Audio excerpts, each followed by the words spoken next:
All right, guys. AMC. What happened? What happened today? I said we was going to go down to 610, and right after, afternoon, after lunch, it just started heading down. Okay, everything just started going down. The whole market was pulling back. And then when we got up to about 3 o'clock, it started kind of moving sideways all the way up into closing.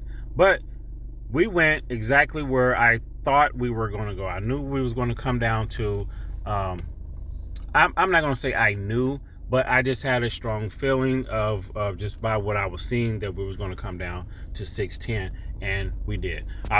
For a moment, I thought we was going to go up to 640, somewhere around there, because we was heading up, but we actually got to 630, and then that big sell-off came, right? The big sell-off came.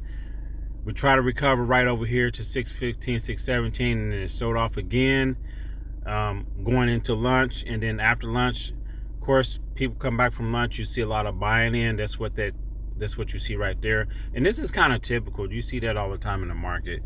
And then because the market picks back up after lunch, and then it just started selling off all the way until closing.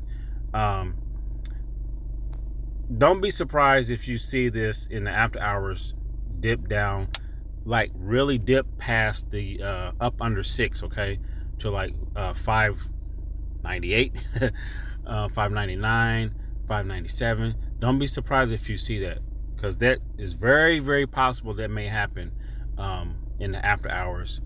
And then tomorrow we may see a nice run up, okay, because tomorrow's not Friday, but we may see a nice run up tomorrow, okay. At least a pull, at least it will pull back up just a little bit. Like a lot of buying in will come in tomorrow, because the whole market just started tanking today. Like, look at all the stocks, everything just started coming down. So it's almost like these are things like you probably should know. When you see the whole market just bleeding off, most likely the next day you're going to see a lot of buying up. A lot of people are going to be buying stocks, and it's just going to go up. There's some occasion when the market just keep dipping and dipping and dipping, but I think those days are kind of in the past. Those days are kind of over. I'm not gonna say completely, but when the market was really bad, that's what it was doing. Like day after day after day after day, it was just tanking and tanking. But I think we're slowly coming out of that. Okay, but we're gonna keep an eye on it. I do think it's gonna go below the 6 sometime, probably dip and then come back up and then dip down again. But these are just my predictions, okay? All right, guys, hit the subscribe and hit the thumbs up, and I'll see you in the after hours or maybe tomorrow morning when the market opens. All right, guys, take care. Peace.